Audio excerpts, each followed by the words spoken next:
A ver, el clarinete moderno que conocemos, uno pensaría que fue un invento y ya está, ¿no? Pues no. Resulta que es el fruto de una batalla de ideas fascinante, casi una carrera tecnológica en pleno siglo XIX, que no nos dio uno, sino dos instrumentos muy diferentes. Vamos a ver cómo se forjó el alma de este instrumento, porque la historia tiene miga. Y aquí está la clave de todo. ¿Por qué el clarinete es diferente? La mayoría de instrumentos de la orquesta tienen un estándar, pero el clarinete evolucionó por dos caminos distintos que, ojo, todavía existen. La respuesta es básicamente un choque de trenes entre la lógica de la ingeniería y la pura tradición sonora. Para entender esto, hay que viajar un poco atrás en el tiempo, a principios del 1800.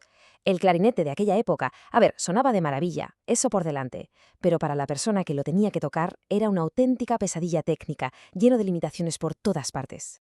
Aquí tenemos un resumen de los problemones. Para empezar, la afinación era un desastre. Los agujeros estaban puestos donde llegaban los dedos, no donde la física decía que tenían que estar para sonar bien. Luego, para tocar en distintas tonalidades, había que ir cargando con varios clarinetes, imagínense. Y quizá lo peor de todo era la difitación. Para hacer las notas alteradas, los sostenidos y bemoles, había que hacer malabares con los dedos y encima sonaban fatal, como apagados y débiles. Vamos, que el instrumento pedía a gritos una solución. Y entonces apareció él, Iwan Müller, un hombre al que muchos llaman, casi nada, el segundo inventor del clarinete. Y es que lo que propuso en 1812 no fue un pequeño arreglo, no, fue un rediseño radical, una reinvención total del instrumento. Müller fue a por todas, atacando cada problema de raíz. Añadió 13 llaves, una para cada nota, y así se acabaron las digitaciones raras. Se atrevió a poner los agujeros en su sitio acústico ideal y usó las nuevas llaves para taparlos. ¿Que se escapaba el aire? Pues inventó unas zapatillas acolchadas que sellaban herméticamente. Adiós a las fugas. Es que hasta la abrazadera metálica que usamos hoy en día es un invento suyo, un genio. Con todo esto, cualquiera diría que le pusieron una alfombra roja, ¿verdad? Pues no. Aquí la historia da un giro. Müller presenta su increíble clarinete omnitónico capaz de tocarlo todo en el prestigioso Conservatorio de París. Y lo rechazan. ¿Y por qué? Pues lo más fuerte es que no fue por un fallo técnico, sino por una razón puramente estética. La comisión dijo que los distintos tamaños de clarinete tenían personalidades diferentes y que los compositores querían usarlas. Vamos, que su máquina era perfecta pero no tenía alma. La ingeniería contra el arte. A pesar de ese no inicial, las ideas de Müller fueron calando. Pero la auténtica revolución, la que lo iba a cambiar todo para siempre, estaba por llegar. Y lo hizo bajo un nombre muy famoso que, curiosamente, esconde un gran secreto. Hablamos, claro, del sistema Bohm. Hoy en día, decir Bohm es como decir moderno en los instrumentos de viento. Esa lógica de anillos y ejes interconectados cambió las reglas del juego para la flauta, el oboe y, por supuesto, para el clarinete. Así que la pregunta es obvia. Si el sistema para el clarinete se llama Boehm, su creador fue Theobald Boehm, ¿no? Es lo lógico. Pero, ¿fue realmente él? Pues aquí está la gran sorpresa de esta historia. No, Theobald Boehm, el genio que revolucionó la flauta, no diseñó el sistema de clarinete que lleva su nombre, así como suena. Entonces, ¿quiénes fueron? Pues este dúo parisino.